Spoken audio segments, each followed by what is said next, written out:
Assalamualaikum warahmatullahi wabarakatuh. Nama saya Bahrul Rizky Kurniawan. Saya dari jurusan Fisika, Fakultas MIPA.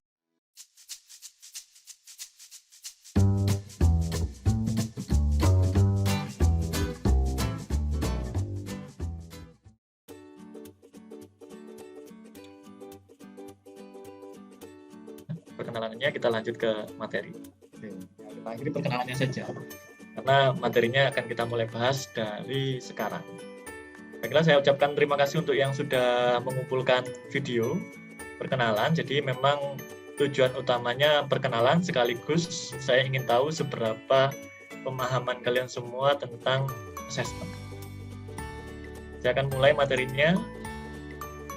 Sudah siap ya ini ya? Siap, Pak. Oke.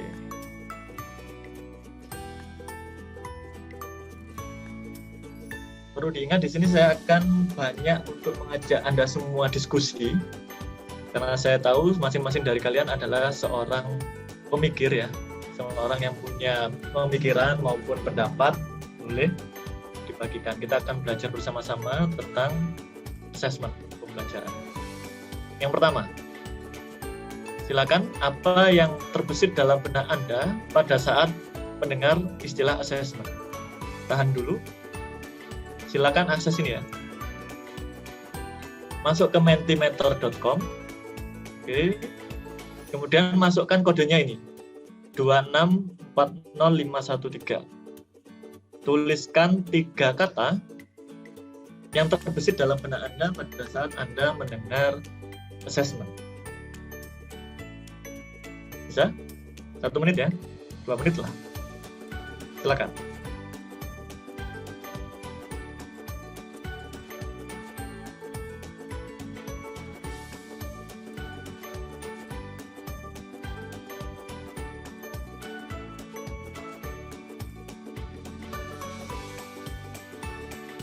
Masuk ke menti.com, gunakan kodenya ini 2640513. Tuliskan 3 kata yang terbesit dalam benak Anda pada saat mendengar istilah assessment.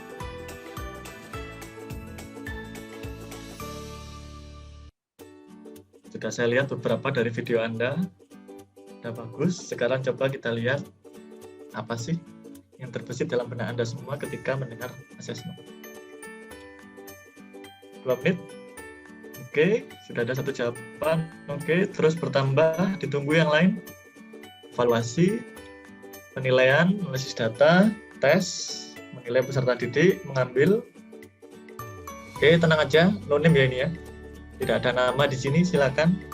Apapun itu. Oke, 11, masih ada 1 menit. Mengumpulkan, menilai peserta didik.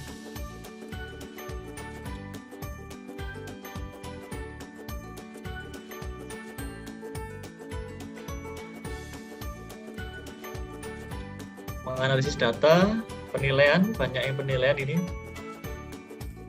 Oke, masih penilaian yang paling besar, ada evaluasi di situ tampak mengukur.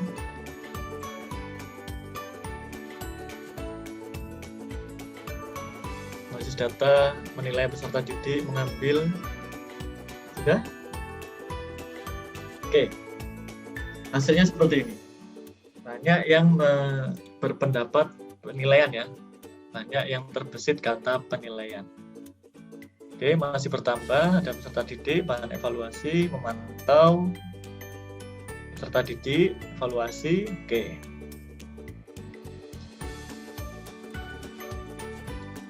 Sudah cukup? Kalau begitu coba saya dengar 1 atau 2 pendapat yang mau dibagikan. Silakan bagi mahasiswa yang mau berpendapat tentang apa sih assessment itu. Saya, Pak. Saya Oke, silakan Mas Andrea. Tadi saya menulis mengambil data sama evaluasi. Nah, maksud saya itu kita mengambil data dari siswa yang kita berikan ilmu. Nah, dari ilmu yang kita berikan, itu kita bisa tahu, oh anak ini bisa atau tidak. Sehingga kalau kita tahu dia tidak bisa, kita bisa kembali mengulang materinya atau merubah materinya. Jadi lebih ke manfaat dari asesmen itu, Pak. Oke, terima kasih Mas Andrea Fakturrahman. Mengambil data seberapa paham mahasiswa itu dari materi yang kita ajarkan. Ada satu lagi yang mau berpendapat? Saya, Pak. Oke, silakan Mbak Zulfa. Kalau menurut sepemahaman saya, asesmen itu adalah penilaian dari seorang pengajar yang penilaian itu dilakukan berdasarkan kemampuan yang diperoleh oleh seorang siswa atau mahasiswa. Nah, dari penilaian tersebut kemudian nanti bisa dijadikan sebagai bahan evaluasi untuk kedepannya. Sudah, Pak. Oke, terima kasih Mbak Zulfa. Jadi asesmen itu ya penilaian dari guru ya kepada siswa yang nantinya akan digunakan pertimbangan untuk melaksanakan evaluasi. Terima kasih. Cukup ya untuk vote-nya, kita lanjutkan ke materi. Cukup menarik dari apa yang sudah disampaikan oleh kelas ini.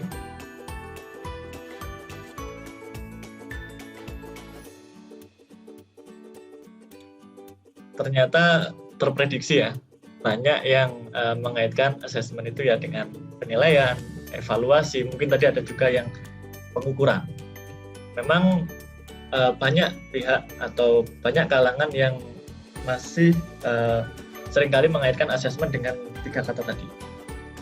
Lalu apakah berbeda? Tentunya masing-masing opini punya alasannya masing-masing. Tadi seperti Mbak Faridatus Zulfa dan Mas Andrea Fakturrahman juga punya alasannya masing-masing. Untuk memahami apa itu hakikat dari asesmen, kita coba awali dengan tampilan ini. Silakan, bagaimana pendapatmu tentang gambar ini?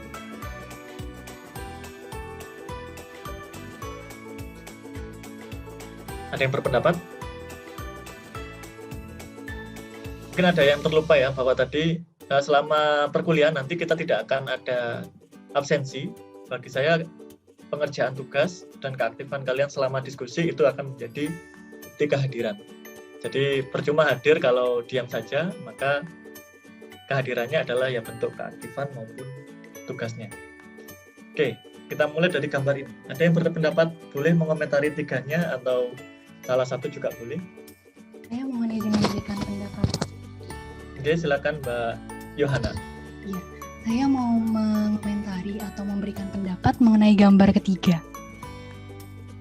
Nah, itu kan kalau tidak salah gambarnya Mark Zuckerberg sama istrinya. 3 dari kanan, Pak. Oke. Ya, gambar Mark Zuckerberg dan istrinya ya, Pak ya. Yang sedang makan di pinggiran.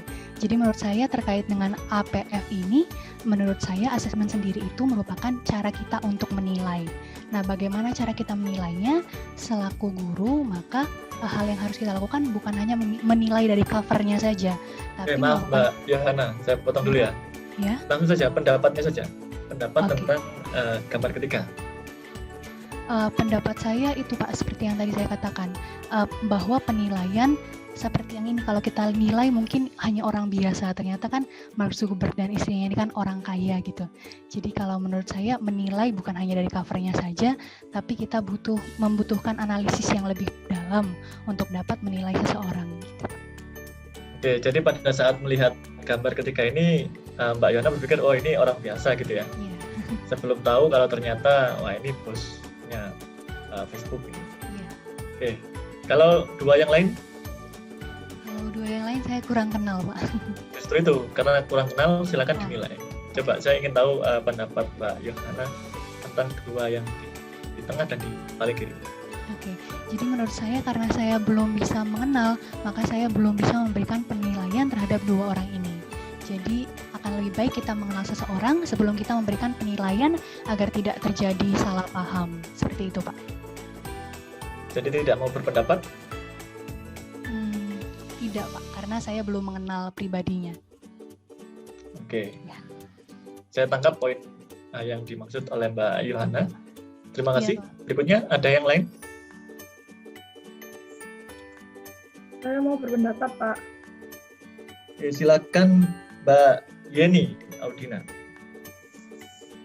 Baik Pak, terima kasih atas waktunya. Saya ingin berpendapat tentang gambar yang sebelah kiri, yang pertama. Untuk pandangan pertama, informasi yang saya dapatkan itu seorang laki-laki ini adalah seorang laki-laki yang kaya, yaitu dengan dibuktikan dia ada di foto di sebelah mobil dan juga seperti memakai jam tangan yang terlihat mewah seperti itu. Itu untuk informasi yang saya dapatkan ketika pertama kali melihat sosok ini. Namun walaupun seperti terlihat orang kaya, namun pakaiannya tetap sederhana seperti itu, Pak. Oke, terima kasih Mbak Yeni sudah membagikan opininya. Terima kasih. Mungkin kurang satu lagi yang tengah, ada yang mau atau mau Mbak Yeni yang berkomentar tuh untuk yang ada di tengah ini? Pendapat saya untuk yang tengah, sosok yang tengah ini adalah seseorang seperti kayak pekerja kantoran yang rapi dengan menggunakan pakaian kemeja seperti itu, Pak. Oke, jadi tadi ada pendapat atau penilaian dari Mbak Yeni dari sudut pandang mata ya, masih menilai dengan mata. Oke, terima kasih Mbak Yeni. Seperti yang tadi disampaikan oleh Mbak Yohana, memang benar ini adalah Mark Zuckerberg ya, atau bosnya Facebook lah, Pak Mark. Beliau memang lebih suka tampil sederhana, bahkan termasuk orang kaya yang ya tampilannya santai. Ada beberapa prinsip beliau yang saya suka, seperti beliau lebih suka untuk memakai kaos, ya, kaos oblong abu-abu. Ini kaosnya sama ini, jangan-jangan ya. Padahal dengan kekayaannya bisa, kalau mau setiap hari ganti atau setiap siang ganti itu bisa, tapi tetap sederhana. Seorang bahkan dikenal sebagai seorang bos terbaik ya, pernah mendapatkan gelar bos terbaik di tahun 2014.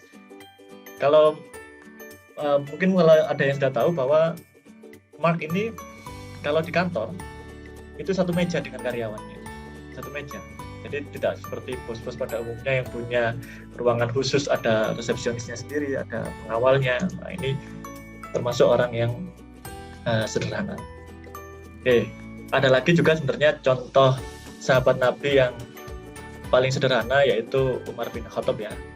Beliau ini juga terkenal seorang pemimpin yang sederhana, yang memerangi korupsi ya. Pernah suatu waktu ketika itu beliau menerima gula dari utusan dari Azerbaijan.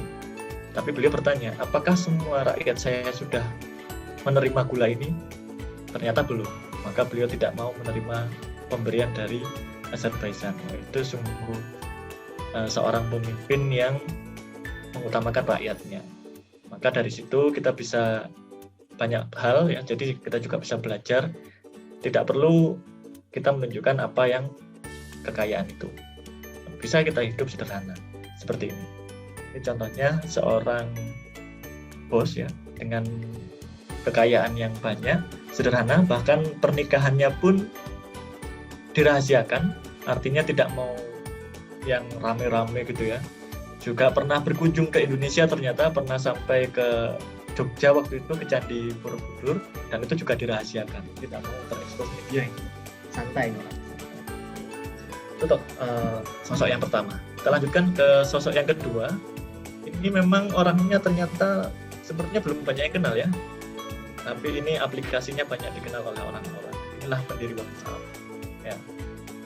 Pendiri WhatsApp yang pernah jadi tukang sapu ya, jadi sejak usia 16 tahun memang keluarganya bukan keluarga yang mampu, bahkan sampai harus berpindah-pindah mendapatkan dana bantuan, sempat menjadi tukang sapu untuk bertahan hidup, hingga akhirnya lanjut ke perguruan tinggi. Disitulah mulai muncul bakat-bakat di programming. Namun ternyata tidak sempat untuk melanjutkan kuliahnya, memutuskan untuk berhenti berhenti dan mengembangkan WhatsApp atau mencari uang waktu itu ya, bekerja di Yahoo, mencari dan bertemu temannya untuk mengembangkan WhatsApp. Bahkan awalnya WhatsApp ini sempat dia banyak orang yang tidak mendukung, pesimis. Tapi dengan kegigihannya Pak Jan ini ya, Pak Jan Koum ini berhasil membuat WhatsApp hingga saat ini telah diakuisisi oleh Facebook ya, diakuisisi oleh Facebook. Dan ada yang menarik bahwa ternyata dulu beliau ini pernah ditolak ketika mendaftar di Facebook. Nah, itu. Sekarang sudah karyanya sudah diambil atau diakuisisi oleh Facebook. Oke, ini tadi pendapat dari Mbak Yeni tadi ya. Kita lanjutkan ke sosok ketiga ini. Wah, jangankan mobil mewah, ini ada pesawat jet aja miliknya pribadi. Pamer foto gitu ya. Ternyata seorang penipu ya. Jadi ini adalah bukan yang tidak patut dicontoh ya, ini selebgram penipu ya. Jadi hati-hati apa yang Anda lihat di sosial media itu tidak sepenuhnya menunjukkan bagaimana karakter dari orang tersebut. Saya sampaikan dengan pendapat dari Mbak Yohana dan Mbak Yeni, beda ya. Kira-kira apa yang membuat pendapat saya dengan pendapat dari Mbak Yohana dan Mbak Yeni berbeda? Silakan.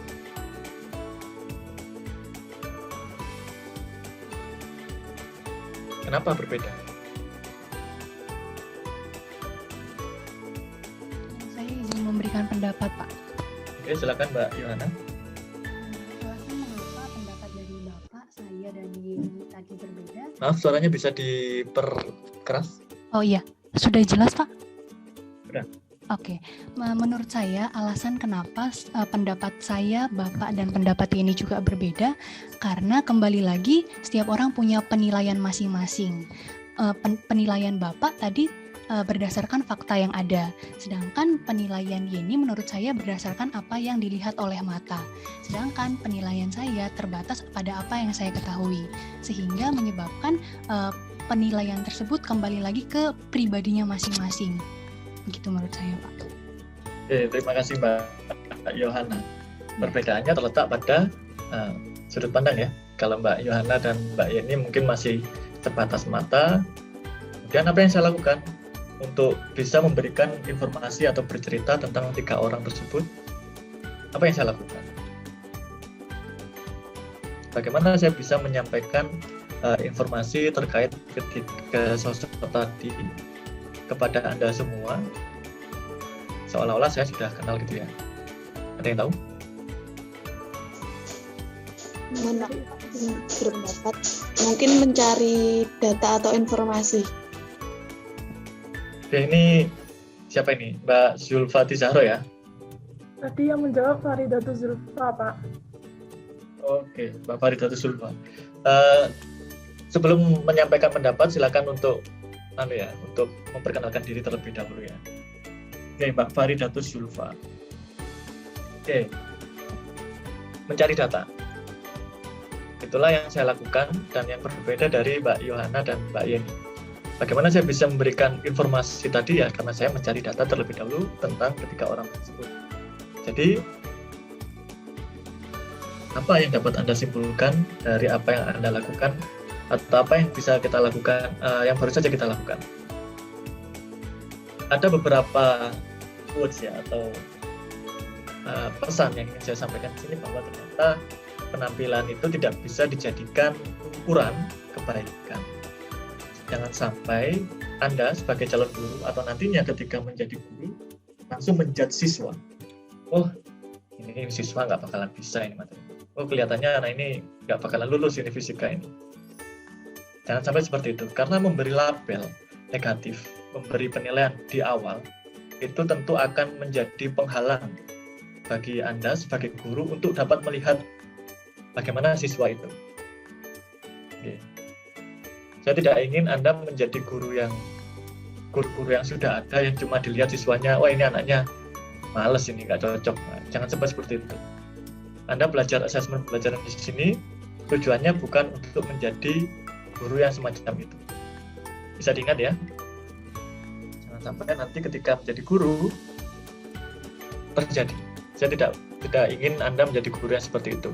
Ketika Anda lihat siswa, jangan langsung melabeli, menjudge bahwa siswa itu seperti ini. Tapi yang Anda lakukan adalah mengenalnya lebih dekat. Observe, dari data. Gitu. Nah, apa sih ini kok bahas ini ya ke assessment ya? Kira-kira apa nanti? Ada hubungannya bahwa di sini Anda perlu menyadari bahwa every child can learn. Setiap siswa, setiap anak itu dapat belajar. Hanya saja dengan cara yang berbeda.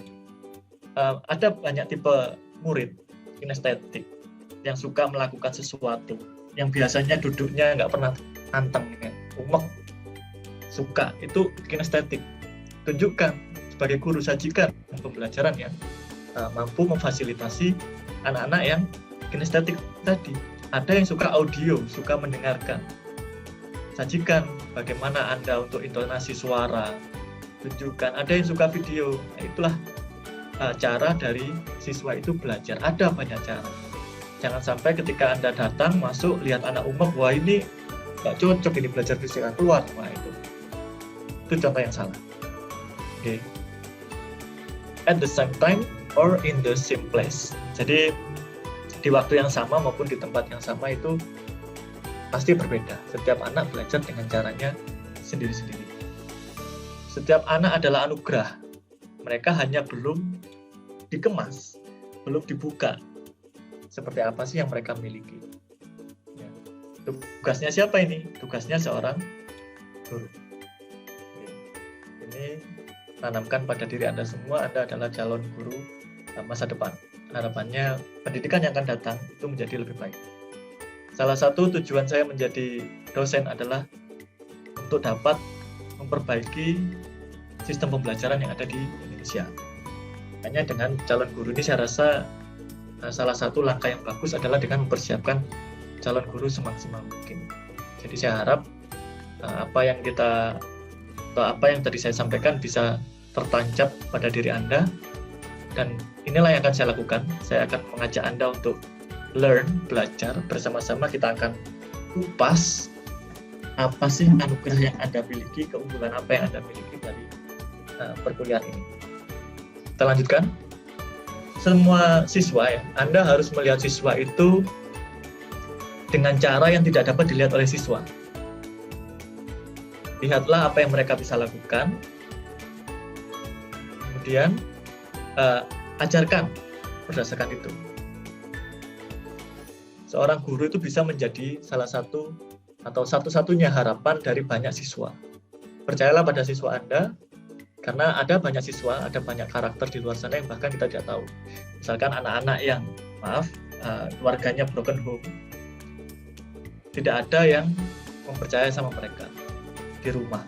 Tidak ada yang peduli dengan mereka di rumah karena orang tuanya saja rela bercerai tanpa memikirkan mereka, misalkan seperti itu. Maka jangan jadi guru. Percayalah pada dia, percayalah pada siswa itu. Tunjukkan bahwa mereka itu ada di dunia ini, ada orang-orang yang peduli dengan mereka.